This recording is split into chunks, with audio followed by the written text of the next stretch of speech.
A woman I know spent 11 years doing everything the financial advice industry told her to do. She maxed out her Roth IRA. She paid off her car early. She built a 6-month emergency fund of $28,000 in a savings account. She was proud of it. She called it her safety net. Last year, she realized that safety net had quietly cost her over $60,000 in wealth she will never get back. Another guy, a postal worker in Ohio, keeps $40,000 in a high-yield savings account and calls it his emergency fund. He's been keeping it there for 6 years.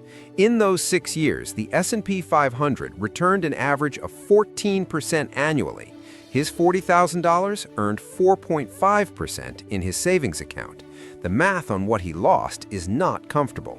And then there's Karen, methodical, disciplined, terrified of debt, who put $50,000 in a money market account after reading a personal finance book in 2018.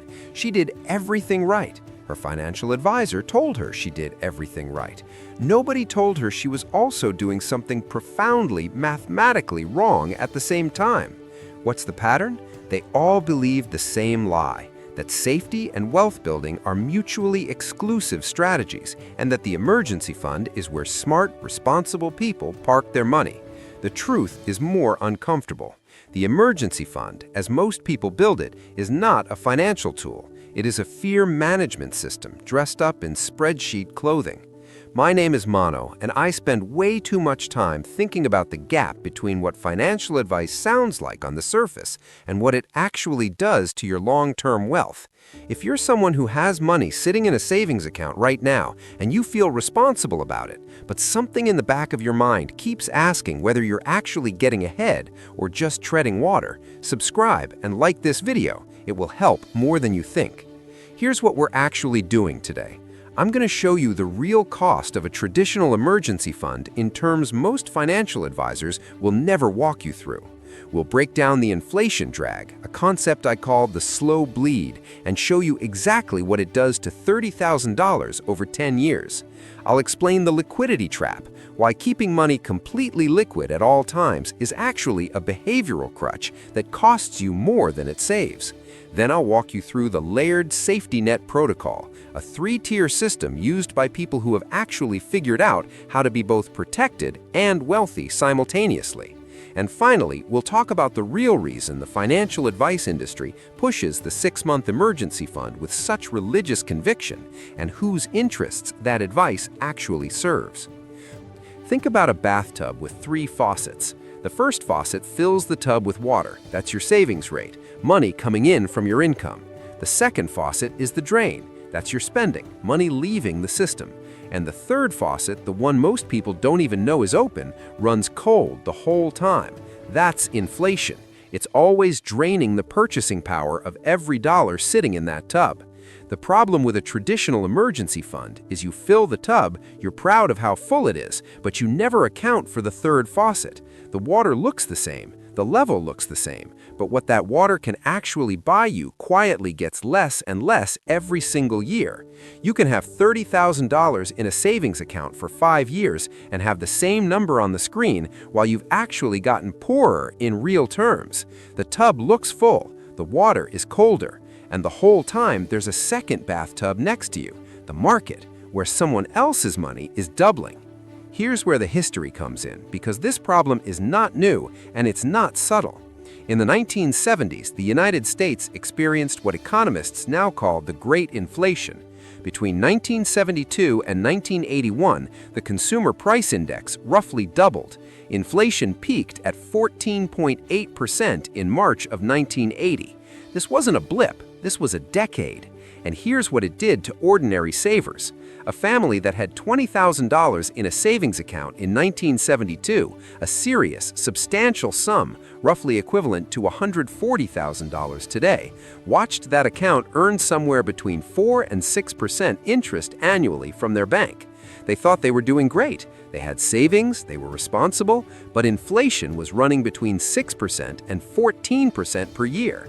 Their real return, what economists call the inflation-adjusted return, was negative. Every single year, that money bought less.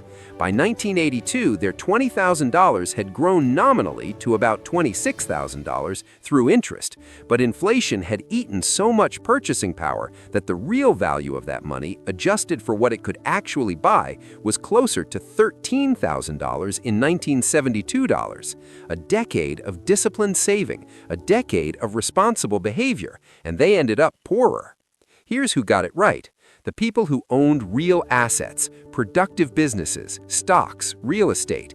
They held things that repriced with inflation. Their nominal values went up as the dollar weakened. By 1982, someone who had put that same $20,000 into the S&P 500 in 1972, despite a brutal bear market mid-decade, had roughly $48,000 in nominal terms. Real return, positive. Not the emergency fund holder, not the disciplined saver, the investor. So what does this have to do with your savings account in 2026? Everything. The mechanism is identical. The casualty is the same. The only question is whether you're the farmer with seeds or the one watching them rot in a jar. Let me give you the actual numbers for today. The national average for a savings account in 2026 is somewhere around 0.5% APY. High-yield savings accounts at online banks are doing better, around 4% to 4.8% in the current rate environment. Let's be generous. Let's say you're disciplined and you have your emergency fund in a high-yield account at 4.5%. Current CPI inflation is running around 3% to 3.5% annually. Your real return on that money is somewhere between 1% and 1.5% per year. If you have $30,000 in your emergency fund, you're earning roughly $300 to $450 in real, inflation-adjusted terms annually. That's roughly $25 to $37 in monthly actual purchasing power gained. Meanwhile, that same $30,000 invested in a diversified index fund at the historical average real return of 7% would generate $2,100 per year in real wealth creation. The gap between those two scenarios over 10 years is not marginal. Run the compound math. $30,000 at 1% real return over 10 years grows to $33,140. $30,000 at 7% real return over 10 years grows to $59,027. That's a $25,887 difference, a quarter of your original emergency fund, just gone, evaporated in the gap between what felt safe and what was actually mathematically smart. And here's the cruelest part. You'll never see that loss because the number in your savings account will actually be higher than when you started. The damage is invisible. That's what makes it so dangerous. Now let me run a scenario. Meet Linda. She's 34, earns $72,000 a year, and has been building her emergency fund for 4 years. She has $32,000 saved. She's been told she needs 6 months of expenses. Her expenses are about $4,500 a month, so 6 months would be $27,000. She actually has more than she needs, and she's still putting $500 a month into that account out of habit and fear. Linda is not unintelligent. Linda is not lazy. Linda has a very high savings rate and solid discipline. But Linda has basically taken $5,000 in excess capital and is parking it at a 1% real return when she could be investing it. Every month, her $500 contribution is compounding at 4.5% nominal instead of the historical 10% nominal the S&P 500 has returned. Over 30 years, the math on that $500 a month difference is roughly $1.1 million versus $390,000. Not a small number, not a rounding error, a life-altering outcome on the exact same monthly discipline. But you might be thinking, Manoj, what if I have an emergency?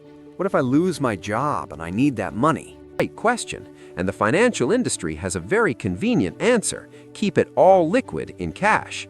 Here's where it gets interesting, because the truth is most emergencies don't require immediate access to $30,000 in under 24 hours. Let me tell you what actual emergencies look like statistically. Job loss, the average job search takes 3 to 6 months. You don't need $30,000 in cash on day one. You need a runway. Car repair, Average unexpected car repair in the U.S. runs between $500 and $1,500.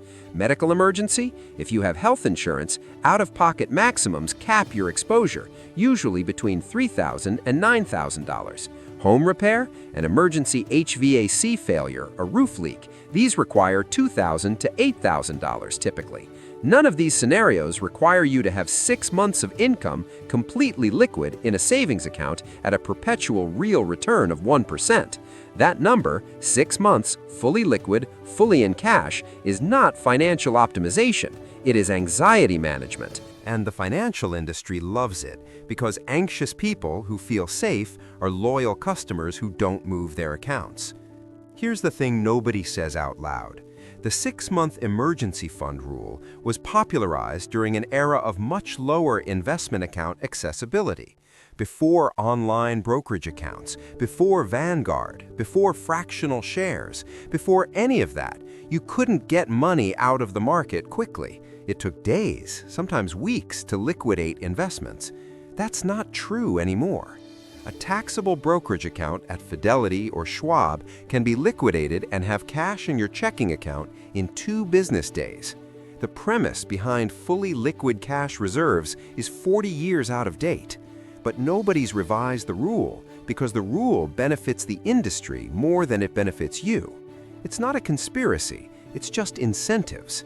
Banks make money on deposits. Commission-based advisors make money on assets under management, not on the index fund you bought yourself. The incentive is to keep your money somewhere they control. The 6-month rule does exactly that. Let me break down the layered safety net. This is the protocol that people who actually optimize for both safety and wealth have been using for years. It's not complicated. It has 3 tiers. Tier 1 is your true emergency buffer. 1 month of absolute bare minimum expenses in a high-yield savings account. Not lifestyle expenses, not your Netflix and gym membership, your true survival number.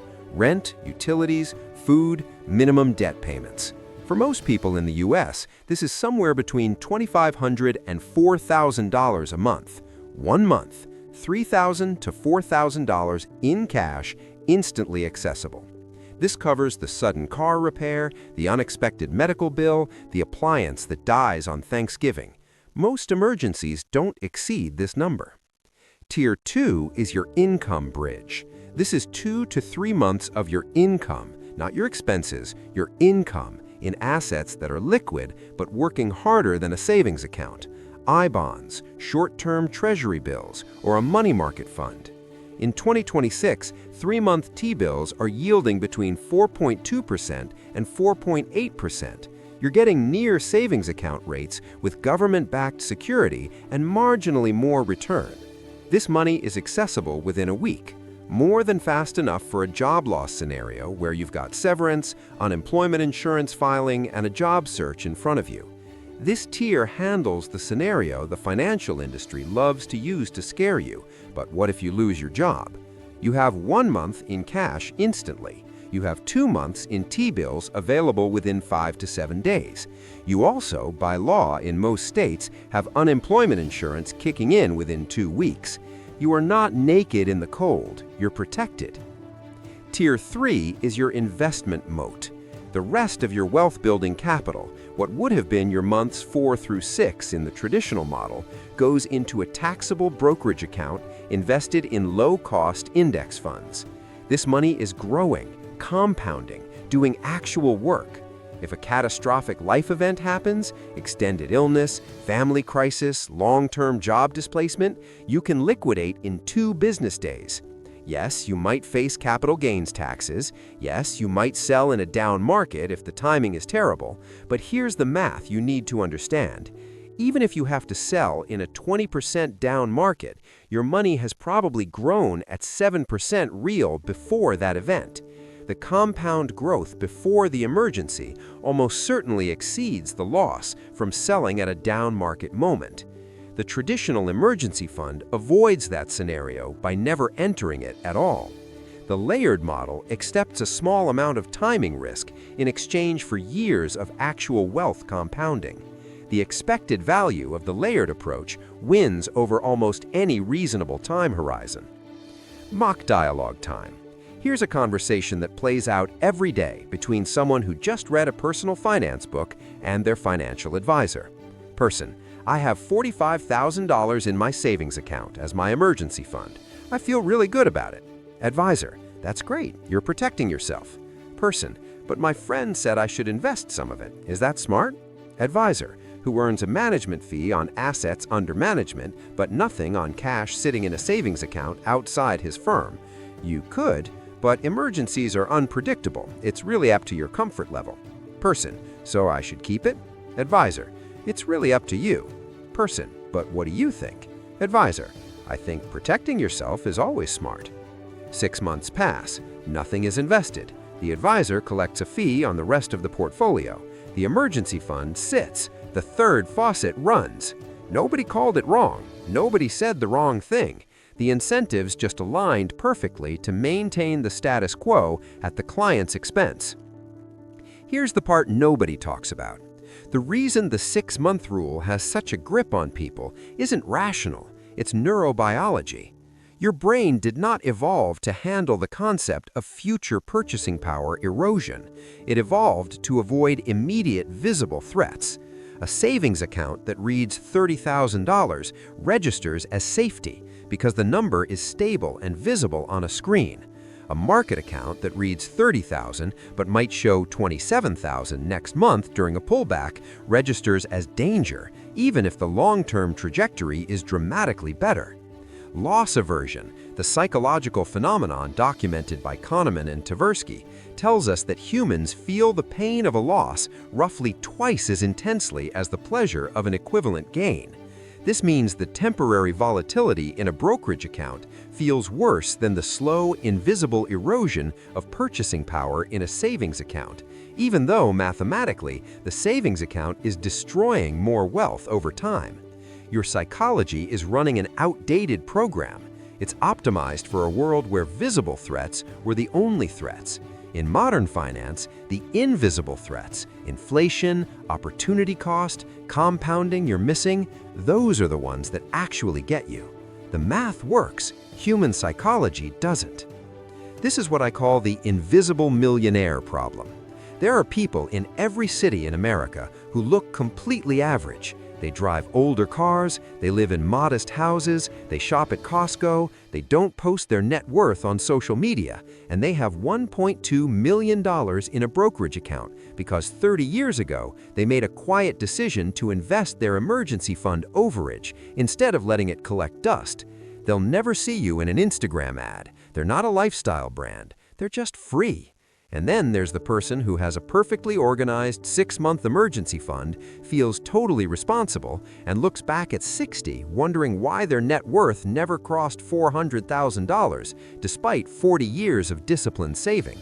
Both people saved the same money, made different allocations. The invisible millionaire understood the layered model. The other person followed the rule without doing the math. Here's the action protocol. Action step 1.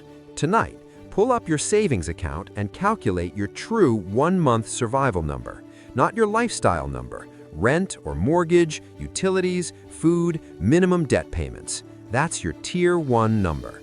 Everything above 1 month of that figure is excess liquidity you're paying an opportunity cost on. Action step 2, separate the excess. Take whatever is beyond 1 month of survival expenses and open a separate account. A T-bill ladder, a Treasury direct account, or a money market fund. Move 2 to 3 months of expenses there. You haven't spent it, you haven't put it in something risky, you've moved it somewhere that pays you more while remaining accessible within a week. This is Tier 2. Action step 3. Anything beyond 4 months of expenses is no longer your emergency fund, it's capital. Open a taxable brokerage account if you don't have one. Vanguard, Fidelity, Schwab, pick one. Put it in a total market index fund. This is your Tier 3. Now your money is working. Action step 4, set up automatic investment contributions so that going forward, your saving behavior routes new capital through this layered system automatically. Your discipline doesn't change, your destination does.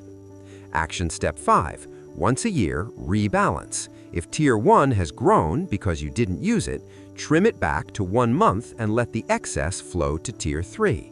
If Tier 3 got hit by a market correction, don't touch it. Your Tier 1 and Tier 2 are there precisely so you never have to sell Tier 3 assets at a bad time. This isn't abandoning safety. This is understanding what safety actually costs and choosing to pay for it as efficiently as possible. Here's something I want to be clear about. Not everyone is in the same position to implement this protocol. If you're in a volatile income situation, you're a contractor, a freelancer, a commission-based earner, a small business owner, your emergency fund calculus legitimately changes. Irregular income means irregular risk, and your Tier 1 buffer might need to be closer to 2 months instead of 1. If you have high-interest debt, credit cards above 15%, any emergency fund beyond a few $1,000s is mathematically unjustified until that debt is gone. Paying 20% interest on credit card debt while earning 4.5% in a savings account is a guaranteed loss of 15.5% annually. There's no tier that fixes that math except eliminating the debt first. But if you have stable income, low or no high-interest debt, and you've been following the 6-month rule religiously for years, you almost certainly have excess capital sitting in the wrong place. I've been investing for over a decade. I've made every mistake in this video personally. I had a period in my early 30s where I kept 4 months of expenses in a savings account above my actual emergency needs because it felt safe, and my accountant never pushed back on it. When I finally ran the opportunity cost math, the actual dollar amount of real wealth I had not built during those years, I felt physically sick for about a day.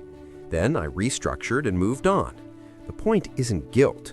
The point is understanding the game you're playing clearly enough to make intentional choices instead of inherited ones. And here's the last thing I want you to understand about this. The financial advice you were given, the 6-month emergency fund rule, the fully liquid cash reserve, the emergency fund as a sacred, untouchable thing, was not given to you by someone who ran this math and concluded it was optimal.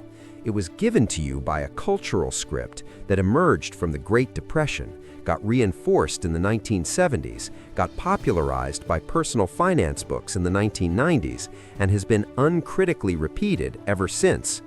Nobody stress-tested it against inflation data. Nobody modeled the opportunity cost. The advice spread because it sounded responsible and it made people feel safe. Those are not the same things as being right. Here are your 3 takeaways. 1. The 6-month emergency fund rule is a fear management tool, not a wealth-building tool. The cost of over-applying it compounds against you every year. Know the difference between your actual emergency cushion and excess capital you're simply leaving idle. 2. The layered safety net. 1 month in cash, 2 to 3 months in short-term treasuries, everything beyond that in a brokerage account, gives you equivalent actual protection with dramatically better long-term outcomes. The math doesn't argue. Run your numbers tonight. 3. Liquidity has a price. Every dollar you keep completely liquid in a savings account is paying an opportunity cost. Sometimes that price is worth paying, but paying it on $40,000 for 20 years because you never questioned a rule you read in a book is a price that will be very difficult to look at clearly when you're 65. Don't be everyone else.